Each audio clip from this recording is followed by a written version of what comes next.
Alright, so we're checking out the Velowave Rover step-through e-bike in this video. So this comes in two different colors, the dark blue that you see here and also a rose gold or sort of kind of pink color, if they prefer that one instead. The one I have here is the bike only version. There is another version that comes with the rear rack and fender kit. So if you want the mud guards, the fenders, and the rear rack, you can get that for an additional cost. So this comes with some huge 26 by 4-inch fat tire wheels. Kind of reminds me of like a sort of rugged off-road mountain bike type of style, but the handlebars are more like a BMX style handlebars, and it comes with a pretty wide seat or saddle. It is height adjustable, of course, like a lot of other e-bikes.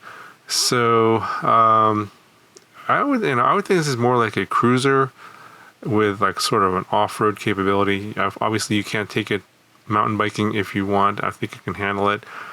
It does come with some pretty nice hydraulic shocks that are, of course, lockout and adjustable, and these are pretty high quality.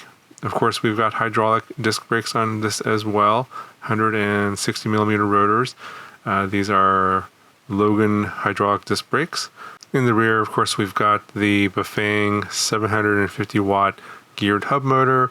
It's 750 watts continuous with a peak of 1000 watts, and the torque is about 80 Newton meters. The derailleur in the back here is a typical entry-level Shimano tourney 7-gear derailleur, but the shifter, which is of course on the handlebar, this one here, I guess they would call it a trigger shifter. You actually grip it and move the dials forward and backwards. So in terms of the frame and construction itself, very high quality. The wire management on this one, cable management on this one is very clean. All the wires come in and to the top of the frame. It goes through the frame, so you don't see any wires, like no zip ties or anything like that. And then it exits out the back on the back side. It's very, very clean. You hardly notice any cables anywhere. In terms of the recommended rider height, they're saying about 5'6" to 6'2" is going to be the range. And I think, again, being targeted towards sort of larger riders, maybe heavy riders, this has a maximum load capacity of 330 pounds.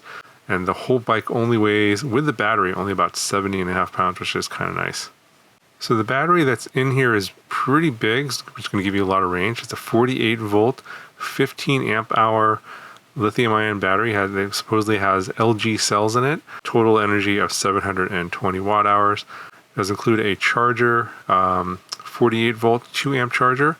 So it's saying it'll charge it for about 4 hours to 80% from empty, and a total of 8 hours to go to from 0 to 100%. Now with this huge battery, you do get a lot of range. They're saying 50-55 miles with pedal assist. And if you're just using the thumb throttle, it's going to be about 30 miles, no pedaling. So you do get a front headlight on this one for night riding. It's pretty bright at 10 watts, 48 volt, 10 watt LED light. So the handlebar is pretty nice. It's very wide, got some pretty good grips on them.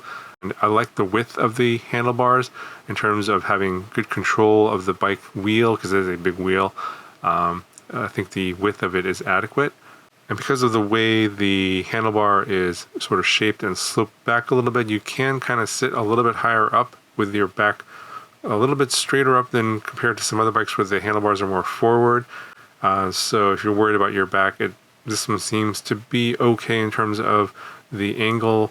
You know, if you don't want to be slouched over as much, this one, at least for me, I felt it was okay. And especially with the seat being sort of wider and more supportive, I didn't feel like I can't stay on the bike for extended periods of time. I was riding around for several hours, and I didn't feel like my back was hurting or it was hurting my rear. So the display on this one is fairly good. It's not super bright. It's small, but I mean, you can still clearly see your speed and the pedal assist level that you're on. It is, I mean, that doesn't come out as well on the camera, but in terms of visibility and bright sunlight, I can see it totally fine. But overall, I think the display is good enough. It's bright enough, it's visible, I can tell what's going on, and everything works just fine. Okay, so just a quick word about the bike assembly and how it was shipped. Mine came via FedEx Ground, no damage to my box. Unlike a lot of other bike manufacturers that use a small amount of foam and a lot of zip ties to hold the bike together inside the box with a lot of sort of empty space, this particular manufacturer, Velowave, they encased the entire bike in some dense foam, so it's very well protected. But in terms of putting it together, I'm not going to talk about it too much here. It was fairly straightforward. You obviously got to put the handlebar on and the front wheel. It's pretty standard stuff there. And of course, put the battery in. Velowave has made a full-length assembly video in terms of like all the details of how to put the bike together, so I will link that down in the video description. This video is brought to you by the RAV Power Jump Starter with Air Compressor. This product is a must-have emergency device for your car. Not only can it jumpstart your car and also inflate your tires with the built-in air compressor, it's also a very large power bank so you can charge up your devices in an emergency. Be sure to check out this product and all the other electronics accessories from RAV Power at the link in the video description. Alright, so let's do the speed test here in pedal assist level 1. And the motor kicks in pretty much right away. And I'm already freewheeling. I'm not pedaling very hard. It's already up to about, slowly creeping up to about 12 miles an hour. All right, let's go to level 2.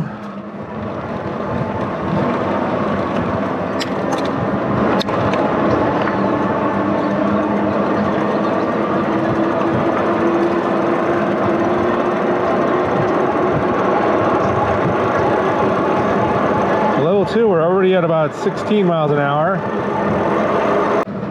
Let's take it to level 3. It's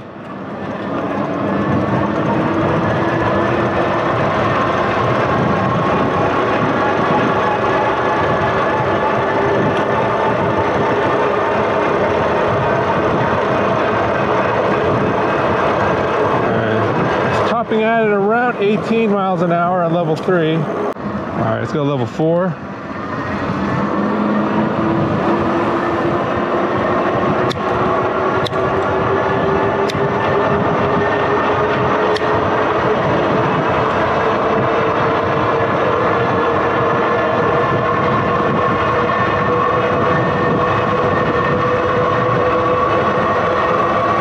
About 21 miles an hour on level 4. Take it to level 5.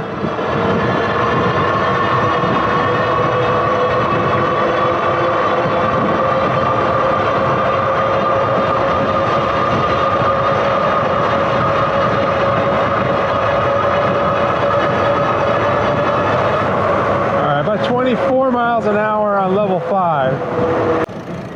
Alright, so let's do a throttle only test. From 0, or actually I think at pedal assist level 0, the throttle is still active, and the throttle doesn't it doesn't have a speed limitation based on the pedal assist level.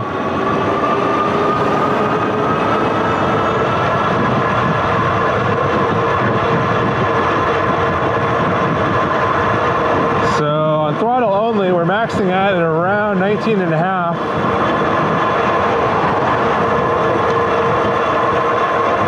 Looks like we're maxing out at about a little over 19.5 miles an hour on throttle only. So overall, I think for the money, this is a very nice bike. It kind of reminds me of a mix of a mountain bike versus a sort of a beach style cruiser. It's kind of a hybrid bike. Maybe they're sort of looking for a rider that's looking for a more versatile type of bike.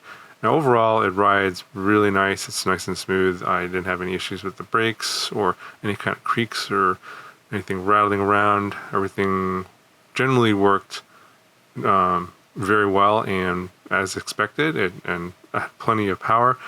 In terms of the overall smoothness of the ride and the comfort, the hydraulic front fork suspension works really well. Of course, the large 26-inch fat tires also smooth out the ride as well, and that in combination with the large wide seat, although it's not really thick in terms of cushiness, it has plenty of support because it is nice and wide. So that even though there's no rear suspension, that combined with the front suspension and the fat tires, I thought the ride overall was pretty comfortable, and going over most typical bumps, on the streets, sidewalks, etc. in the park, I didn't have any problems in terms of comfort.